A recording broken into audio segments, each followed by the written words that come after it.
लोकसभेला मतांची झाली कडकी, तवा विधानसभेला यांना बहीण झाली लाडकी। इसलिए दादा भाई भाऊ ये गुलाबी धूल हमारी आंखों में ना झोंके, आपको गद्दारी के लिए 50 खोके और लाडली बहना सिर्फ 1500 में होती। छत्रपतींचा मावळा म्हणून माझं कर्तव्य आहे की अशी विचारसरणी असलेली व्यक्ती परत विधानसभेत जाता कामा नये। आणि हे तुम्हाला सगळ्यांना खरं तर 19 साली सांगायचं होतं। 19 साली सांगायचं होतं, त्यावेळी सांगता आलं नाही म्हणून आज पुन्हा सांगायला आलो।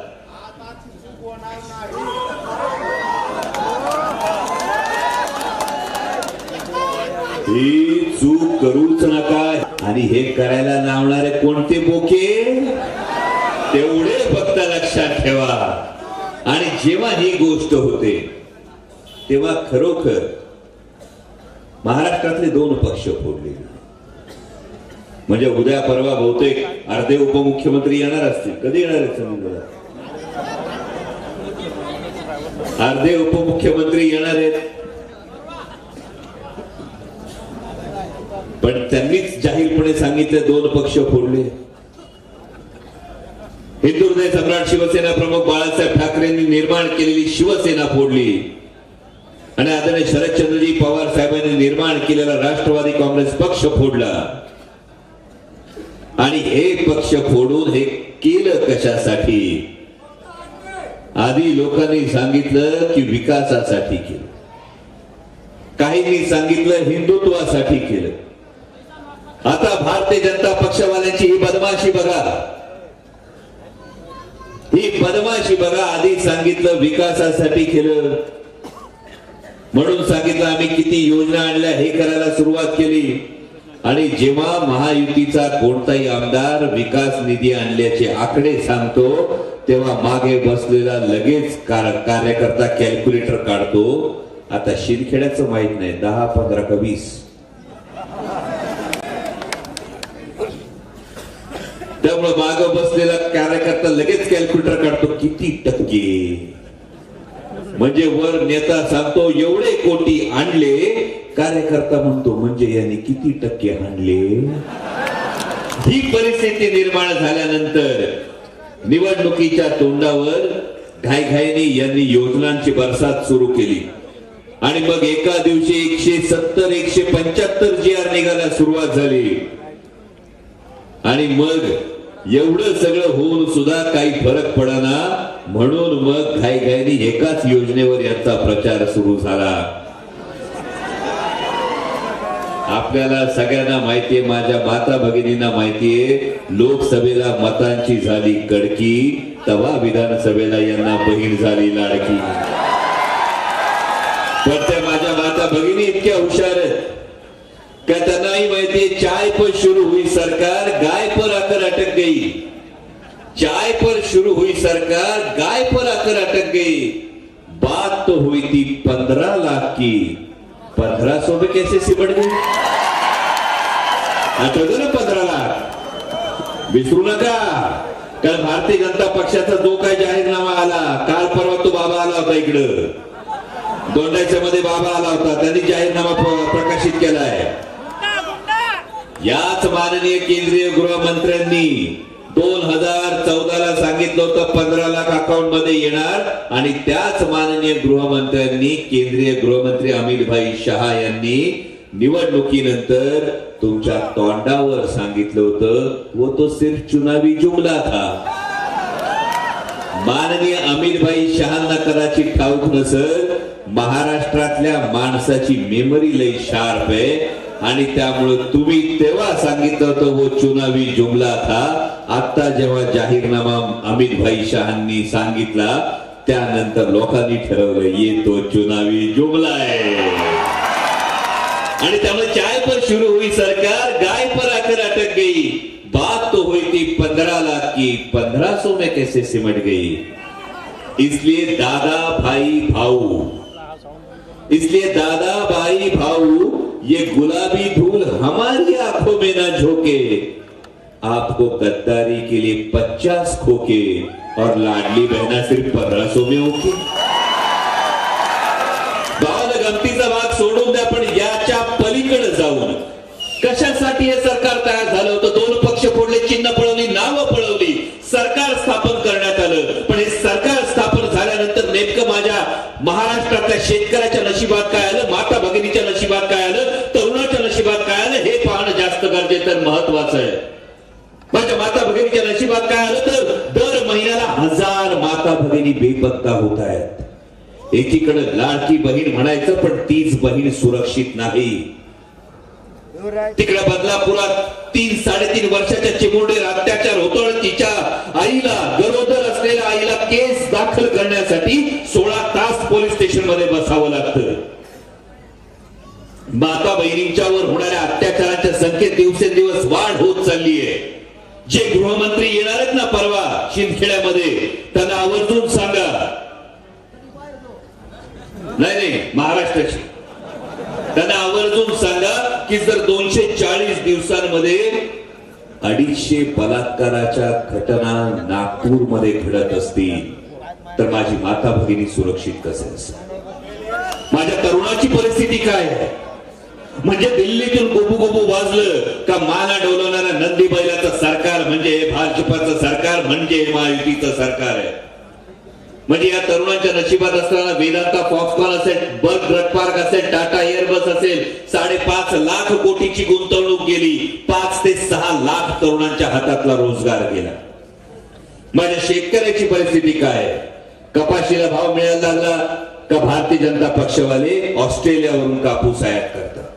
सोयाबीनला भाव मिळायला लागला की घाईघाईने सोयाबीन आयात केली जाते. टोमॅटोला भाव मिळायला लागला की नेपाळहून टोमॅटो आयात केलो. कांद्याला भाव मिळायला लागला की कांद्याची निर्यात बंदी केली जाते. आणि जेव्हा भारतीय जनता पक्षवाले येतील तेव्हा त्यांना विचारा, कशासाठी 2 पक्ष फोडले, कशासाठी चिन्ह पळवली? आज महाराष्ट्रातला शेतकरी, दररोज 8 शेतकरी आत्महत्या करतायत. महिन्याला 200 शेतकऱ्यांच्या दारात सरण रचलं जात आहे. 200 शेतकऱ्याची पोरं अनाथ होत आहेत. जर ही परिस्थिती असेल तर भारतीय जनता पक्षाच्या कुठल्याही नेत्यांनी मत मागण्याआधी याचं उत्तर द्यावं की ज्या छत्रपती शिवाजी महाराजांनी शेतकऱ्याच्या भाजीच्या देठाला हात लागू देऊ नका हे सांगितलं होतं, त्या छत्रपती शिवाजी महाराजांच्या महाराष्ट्रामध्ये आपण शेतकऱ्याची काय परिस्थिती निर्माण केली. आणि जी परिस्थिती शिंदखेडा मतदारसंघात आहे, म्हणजे जाती जातीत, धर्मात द्वेष पसरवायचा. मगाशी कामराज भाऊसाहेबांनी सांगितलं शिवस्वराज्य यात्रा येणार होती. कामराज भाऊसाहेब कसं असतं, देवाच्या मनात असते. फटका पडायचा तो कवा पडणार हे देवाच्या मनात असते. आणि देवानी तारीखाची 14 नोव्हेंबरच ठरवली होती. आणि त्यामुळे ती सुबुद्धी सुचली, दुर्बुद्धी सुचली आणि दोंडाईचारात असली गोष्ट केली. परत निवडणुकीच्या तोंडावर कोणतरी काहीतरी करायला असेल. पण लक्षात ठेवा, जेव्हा निवडणुकीच्या तोंडावर कोणतरी काहीतरी करायला जाईल तेव्हा एक गोष्ट लक्षात ठेवा. एक किस्सा सांगतो. एक हिंदू मित्र होता, एक मुसलमान मित्र होता. दोघं रस्त्याने निघालं तर रस्त्याच्या एका बाजूला मंदिर होतं, दुसऱ्या बाजूला मस्जिद होती. हिंदू मित्र कुठं जाईल? मंदिरात. मुसलमान मित्र कुठं जाईल? मस्जिद मध्ये. दोघांचं काही चुकलं? काय नाही. दुसऱ्या दिवशी दोघं परत सकाळी निघाली. वेळ दुपारची होती, सकाळी नाश्ता केला नव्हता, पोटात कावळे कोकलत होते, ऊन मी म्हणत होतं, रणरणत ऊन होतं. दोघं रस्त्याने निघाले. एका बाजूला मंदिर होतं, एका बाजूला मस्जिद होती आणि समोर जेवणाचं हॉटेल होतं. दोघं आधी कुठं जातील? भावानं तुमच्या या उत्तरात खरी मेघ आहे. पोटातल्या आगीला जात कळत नाही, धर्म कळत नाही. आणि त्या भाकरीला कुठली जात, कुठलाही धर्म लावू नका. आणि ही जर पोटाची आग भरायची असेल, पोटाची खळगी भरायची असतील तर माझ्या युवकाच्या हाताला काम आणि त्याच्या कामाला दाम मिळाला पाहिजे. 20 वर्ष आमदारकी उभवून जर शिंदखेडा मतदारसंघामध्ये रोजगार आले नसतील तर आता आमदारकीची भाकरी फिरवायची वेळ आली. एवढी गोष्ट लक्षात ठेवा. आता भारतीय जनता पक्षवाले येतील, आवर्जून परत सांगतील, बटेंगे तो कटेंगे.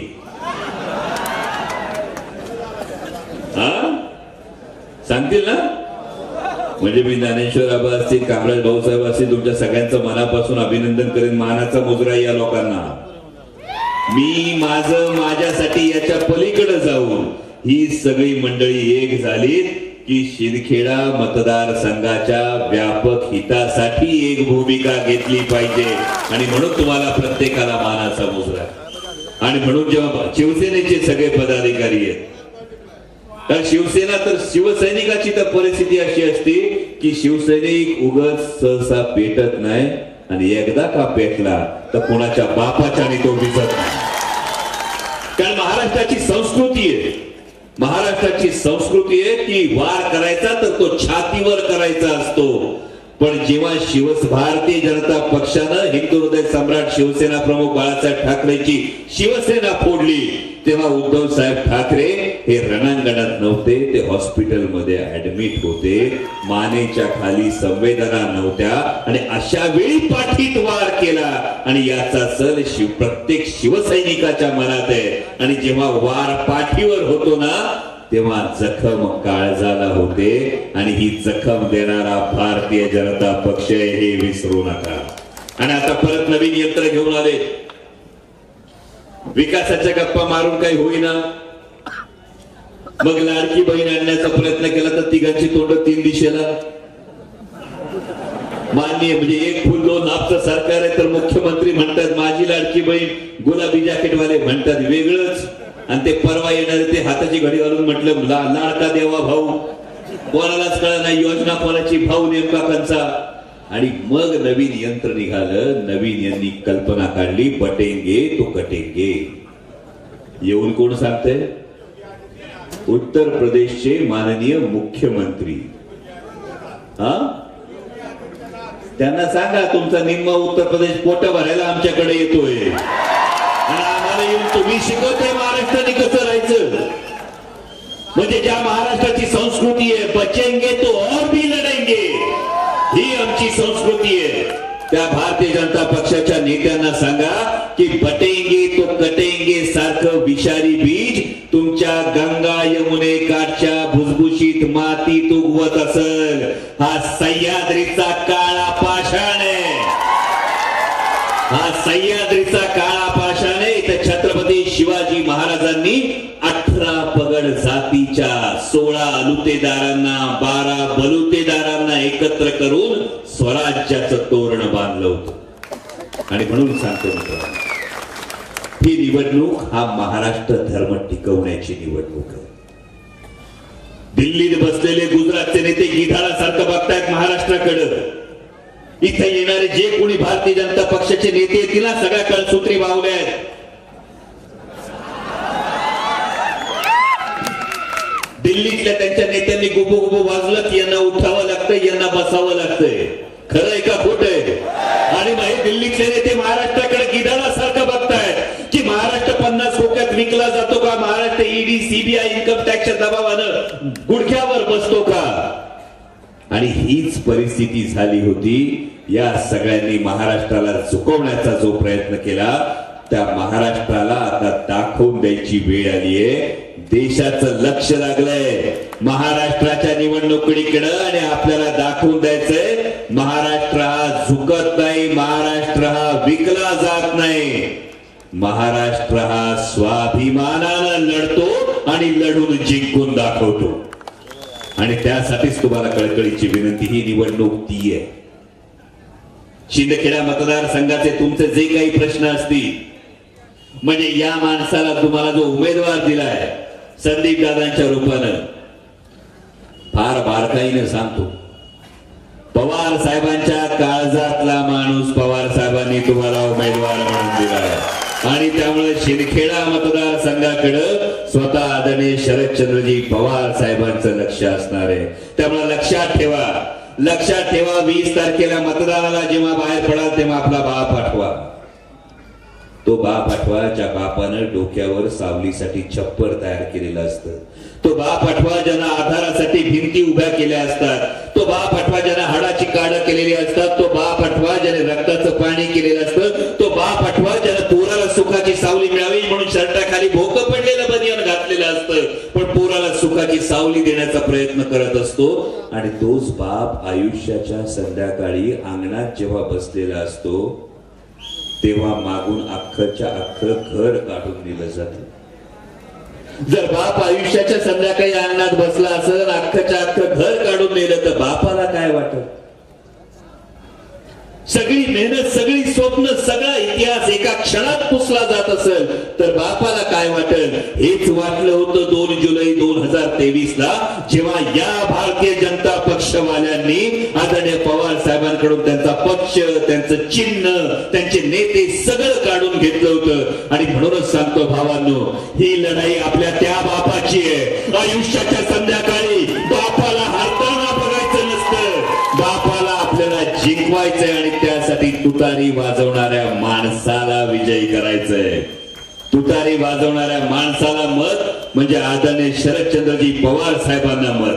तुतारी वाजवणाऱ्या माणसाला मत म्हणजे राहुलजी गांधींना मत. तुतारी वाजवणाऱ्या माणसाला मत म्हणजे माननीय उद्धव साहेब ठाकरेंना मत. आणि नियतीने काय संकेत द्यावाय संदीप दादा तुम्हाला? म्हणजे मगापासून सगळ्या अन्यायाचा उल्लेख झाला, मगापासून सगळ्या अत्याचाराचा उल्लेख झाला. आणि जेव्हा हा अन्याय अत्याचार याची परिसीमा होती तेव्हा आपली संस्कृती आहे. ही सिंदखेड्याची भोळी जनता, ही शिंदखेड्याची जरी जनता भोळी असली तरी ती भोळ्या शंकरासारखी आहे. अन्याय आणि अत्याचाराचा अतिरेक झाला, आता तिसरा डोळा उघडायची वेळ आलेली आहे. आणि संदीप दादा हाच तुमचा 3 नंबरचा संकेत आहे.